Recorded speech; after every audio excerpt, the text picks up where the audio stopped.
thanks for being here today. One of the things that I'd like to talk to you about, or you talk to us about, is how do we differentiate ourselves from our business, and how do we sell ourselves and our business at the same time, and is that possible? Yes, absolutely it's possible. Two of the most important questions that you have to be able to answer as an entrepreneur, especially when you're talking to a customer, is why you and why now?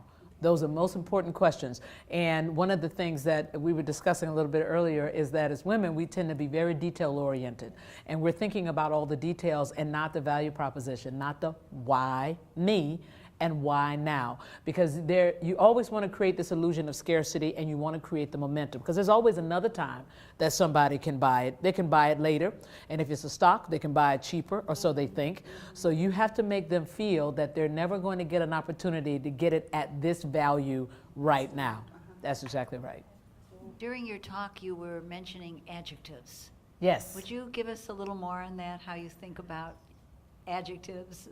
Yes, absolutely. I think if you are selling to a customer, you have to make sure that you understand what they value.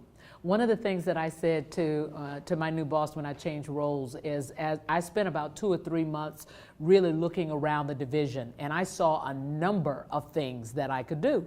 But I said to myself, there are a number of things that I can do, a number of ways that I can add value, but I want to do those things that he is going to value because I want to get paid. I want to make sure that I am rewarded. So you can do a lot of things, but if the customer and the marketplace doesn't value those things, then you could argue that you're wasting your energy. So when you're selling to a customer, you always want to get them to tell you what they value. And sometimes people can't answer the question. So if I say, Lori, what would you value on this? She may not be able to answer because I might have caught her off guard. So you should always have a straw man ready. If I'm you, I'm thinking about the following 4 or 5 things. What do you think about that? Because while she may not be able to answer, she can react. Everybody can react. So I think the mistake that a lot of us make, whether we're working for large companies and we're dealing with customers, or if we're entrepreneurs, is that we think we know what the customer wants. We think we know what a good job looks like. But you should always ask the question, because they may value something different. And if you really want to be successful in your sale, you will deliver that which they value. Carla, I haven't had the pleasure of reading your book, but I'm extremely happy to have the opportunity to do so soon. But at the chocolate hour, some of us were talking about your speech, and we got to talking about your confidence. And someone said, I bet her mother was confident. I bet she got it from her mother. And I don't know whether you did or not, so I'm wondering, what do you attribute your confidence to? Yes, I would say that I attribute my confidence, number one, to my faith. I would say that because my success in my mind is certainly not about who I am. It's about whose I am. So that's the first piece. But no question, I had strong women in my life growing up, and they were very confident, self-assured women. My mother was one, and so was my paternal grandmother, who was the first woman entrepreneur that I ever met. So, and she was very, very successful, and she was no nonsense. So when I think about who I am, the tough story, I know a lot of that came from Miss Emma, because Miss Emma was definitely a very tough businesswoman. But as I said to one of the young ladies after the speech, we so easily give away our power. And we so easily will be quick to apologize, we'll be quick to question whether or not, I think it was you we were talking, we'll be quick to apologize and quick to question whether or not we're smart enough, or whether we're good enough. If you got to the seat where you have the audacity to ask the question, then the answer is yes, you are all that. And you do have it. And never give away your power. When I joined NABO in the late 80s, I learned shortly thereafter that the House Bill 5050, the Women's Business Ownership Act, was passed in Congress, and it was quite a big deal at the time, and I think it still is. 88, yes. And right. And one of the lasting legacies from that act was the creation of the National Women's Business Council, which we are all thrilled that you are the chair of that council. And I wonder if you might tell us about what the council is focused on these days. Yes, thank you very much for that question, and thank you very much for everything that NABO has done, because if it had not been for that act in 88, we would not have the council today. So the thing that we defined in last year's annual report, that the council was going to focus on was 4 things. The first one was access to capital, because that continues to be a hurdle for a number of women business owners. But as I said earlier, I think that the ground is starting to level now, especially with technology and crowdfunding and the incubators. That's going to change the game with respect to access to capital. It will no longer be sort of the old boys club of how do you get exposure to the venture capital money and other sources of capital. So I think it's going to be really interesting to see what happens over the next 3 years. The second is access to markets, because there are a number of women-owned businesses that are at that critical mass of size now where they can get access to international markets and to other markets. So we want to start to explore that. The third is access to jobs, and in my mind, that is all about scale. Because it's interesting, I noticed when I first took on this role, everybody was talking about, women entrepreneurs, women business owners, and I said, and we want to focus on growth. And I said, well, how do you define growth? And they said, well, what do you mean? I said, well, is growth the origination of new businesses, or is growth scale? They both are growth, right? And scale is really has an even more powerful multiplier effect, especially when single owner or 2 employee businesses, those businesses have a harder time surviving. But you get scale, now you got real job creation and real fuel, if you will, for this economy. So I want to start to talk about that and maybe change our language a little bit from just women owned to women led. Because if she's going to grow, she will raise capital and she will dilute herself. So why is it less important for us to talk about a women's owned business if she owns 52% or she owns 32%? If she's still the driver and making the decisions, it's a conversation we need to have. And then the fourth piece is about data. Because if you look at the data that everybody is citing, it's 2007 data. Because we haven't had the money, at the federal level to crunch through the latest census, so we don't really have the latest data. And as a banker, somebody's going to call you on citing 2007 data when it's 2014, right? So that's something that we want to focus on too, and getting private data or getting the right kind of resources, to crunch through the census data, so we can really feel comfortable about the numbers that we're citing. Because when people don't really get it, they hug data. So you got to have some data for them, right? What is your plan in the next 5-10 years? What are some of the goals you hope to achieve a little bit later on down the road? Yes, with respect to the National Women's Business Council, I hope that in 3 years when this role is up, that we can really point to, number one, greater scale of some of the businesses that are out there. I mean, real scale. Also, a larger number, because I'd like to have my cake and eat it too. So I'd like to have a larger number of women-owned businesses. And again, I'm excited about where we are now in life, because the young women who are in graduate school today, I think they have the risk appetite and they have the interest. So we have to make sure that we're passing along the tools of how do you become successful as an entrepreneur? How do you use the network so that they won't have to reinvent the wheel of the last 20 years? And then, like I said, I think they're going to have the access to the capital. And oh, by the way, there are a lot of women who are successful today, I would argue, from an economic standpoint, more than 20, 25 years ago. So why aren't we investing in some of those businesses, right? So I think that's going to be a very interesting opportunity that didn't exist, I would argue, in the 70s and the 80s the way it exists today. So I'd like to be able to look at that. The other thing that I'd like to get done is I'd love to see a greater public-private partnership. There are a lot of companies who are part of the $1 Billion Roundtable who have very successful supplier diversity programs. So it would be great if they would just move the needle just a little bit, 0.5%, 1%, on women-owned businesses. Then we would really see, again, another powerful multiplier effect. So that's what I hope to see on that front. With respect to my professional pursuits at Morgan Stanley, I'm in a new role now, working across wealth management, investment banking, and sales and trading to create greater client penetration. I'd like to see that expanded and really see that take off, and I'm really starting to see it now, 18 months into it, how connecting those dots are really becoming even more valuable for the firm. So I hope to see more of that. Personally, I've done my 3rd CD. I probably will have done a 4th one, and probably Carla at Carnegie Hall 5 in the next few years. Yeah. So I love the title of your book, Expect to Win. As you can see, we've made our whole conference around that. Yes, I was really excited to Oh my see gosh, that. and And I have a new book coming out. Do you? Okay. And what's the title? Do you have a It'll be out at the end of the year, beginning of the year, and you might like that title too. Are you going to say what the title is? I can't say what the title is yet. Yeah. But Expect to Win, I mean, it just says so much, right? And it's confidence and it's overcoming fear and all the things you talked about. But what does it really mean to you? Oh, yeah, it means exactly what it says. I approach anything that I do with the mentality that I can do it. I always ask myself, what am I playing for? So when I came in today, I said, okay, what does success look like? And when I'm speaking in these kinds of environments, for me, success is if one person says, yeah, I got it. I got it. I'm going to go use. That's how I define success.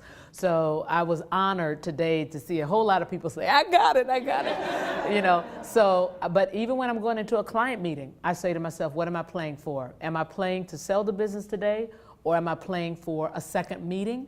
Or am I playing to set it up so that one of my colleagues can come in and actually deliver? But I always, because if you know what you're playing for, that will govern your behavior. When you are talking to someone or when you're trying to make a pitch, and I'm a good listener, so I always make it my business to listen to the other side of the table, listen to the customer, or listen to whoever I'm talking about. So today it was listening to the other people on the other side of the table and making sure that I understood the question. So when you guys came to me with the question, I want to make sure you walk away from that experience with me feeling like, okay, I got something that's interesting. Maybe I'll try that. So that's what expect to win means to me, having an expectation that you can do it. The question that I have for you, there's two parts to it. Number one, how do we get women into politics and making a difference in leadership that way? And number two, getting women on paid positions on boards of directors. Yes. What's your wisdom? Yes. Well, I'll tell you, the second one, let me start there. There are a number of great organizations, and many of them were here today, that are focusing on getting women on boards. So again, I'm feeling optimistic because I think those efforts are they have been successful in raising the visibility around the issue. That's number one. Number two, remember what I said, those who don't get it, hug data. Right? And now there's data that's being created that show that companies that have more diversity and specifically more women on the boards have done better. They have better performance, long-term sustainable competitive advantage, and I think there's going to be more and more data around that. So I'm feeling pretty good about the fact that companies are focused on that. Companies are certainly focused on all the data with respect to the number of women who are coming out of graduate school, the number of women who are garnering college degrees, the amount of capital that women will control by 2020, the amount of purchasing power, 85% that women have today. So there isn't a company in any major vertical that's not thinking about that. And I think that part of the way that they're going to answer that challenge will be, hopefully, to get more women and minorities on boards. So I think that effort is underway. The first question about how do we get more women in politics, that's a harder question. And again, there are great organizations that are focused specifically on that. And the reason why I say it's a harder question is that that's a tough business. The thing that gives me pause about it is 40, 50 years ago, if you were a candidate and you were running, you were running.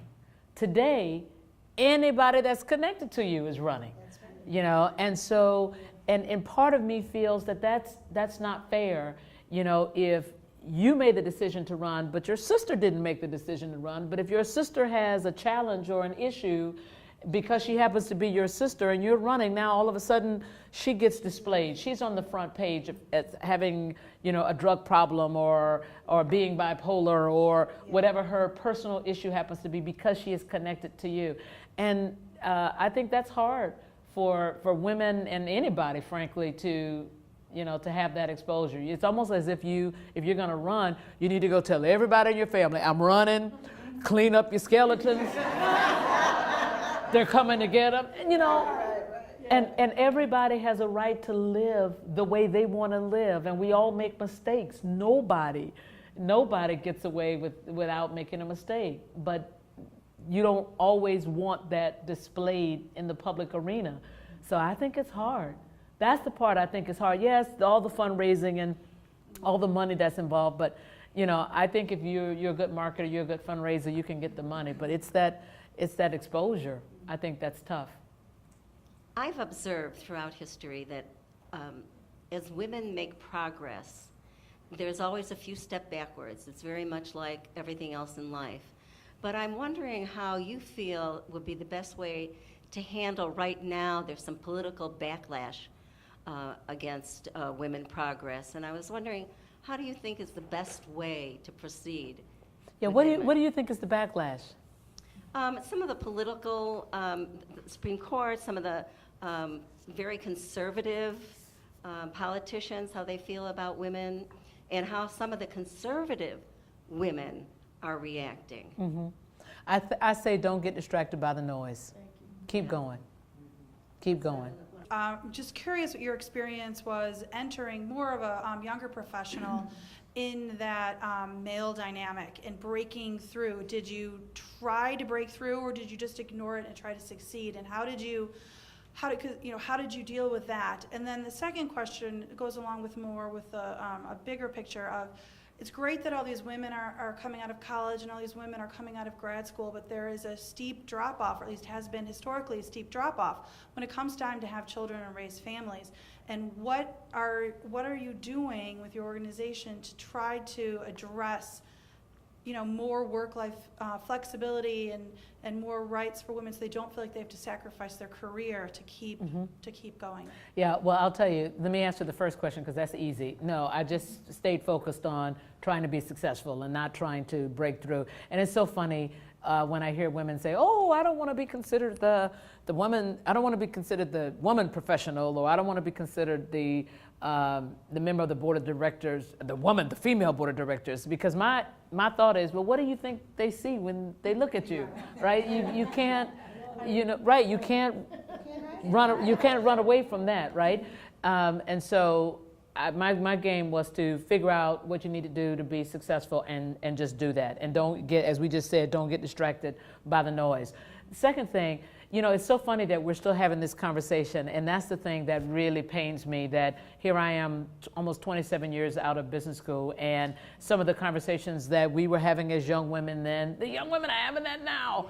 And so my attitude is that, boy, we didn't do a good job. We didn't do a good job as that generation of professionals that were coming out, actually passing on the tools of the trade and letting younger women know that you can, in fact, have it all. The key is defining what is all to you, right?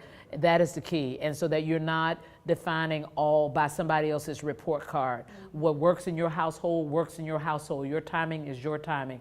So I think what companies are doing, and certainly what my company has been doing, has always been on the edge of trying to figure out how can we create more flexible work weeks for people, how can we have the right employee network groups, how can we have the right resources at people's fingertips to make it easy for them to be able to manage everything. So I think companies are continuing to innovate around that, but I take it back. If I'm sitting in business school right now as a professor or as a dean, and if as a female, I'd be saying, listen, you gotta define success for you. This education is going to give you the ability to do anything that you want to do.